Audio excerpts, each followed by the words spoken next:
Ani bonjour. So we're going to be talking about a concept or a philosophy of the Ojibwe. And that philosophy is Dodem and what that means. So for centuries, for thousands of years perhaps, the Ojibwe have followed a belief that they were governed by the animals and how they acted.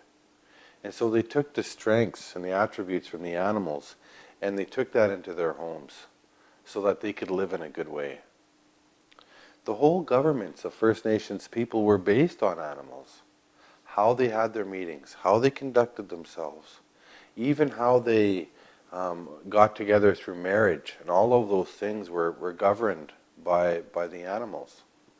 They say that the animals, because they walk on four legs, they crawl on four legs, they stay close to the ground, they stay close to earth, and they're humble like that. The two-leggeds, us, we've decided to stand up. And we don't crawl like the animals do. We don't even use those sacred trails that they have anymore. We decided to make our own trails. The governments that we have now is not based on the philosophy of animals, but it's based on the philosophy of men, of humans.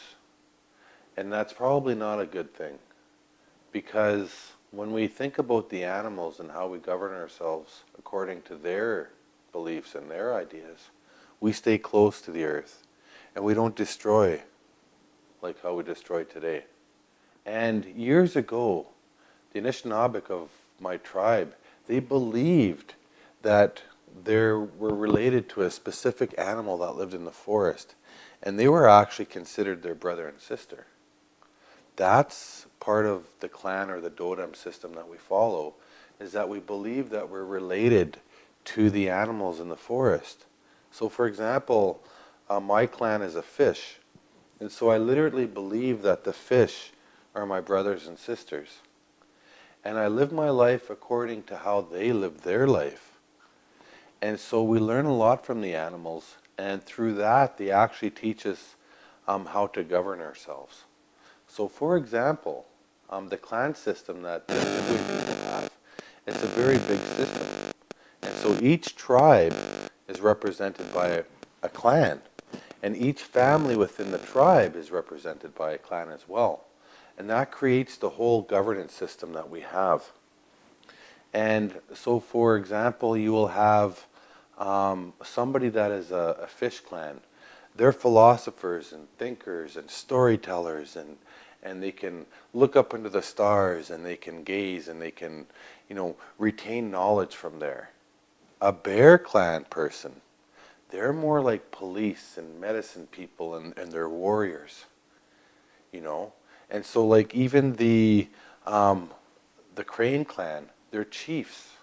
They're people, they're leaders that are good speakers. And so each clan had a responsibility. The clan system is more about responsibility than rights, because we have a responsibility to each other. That's how I understand the clan system. It isn't about what I get, but it's actually what do I give. And that's really important.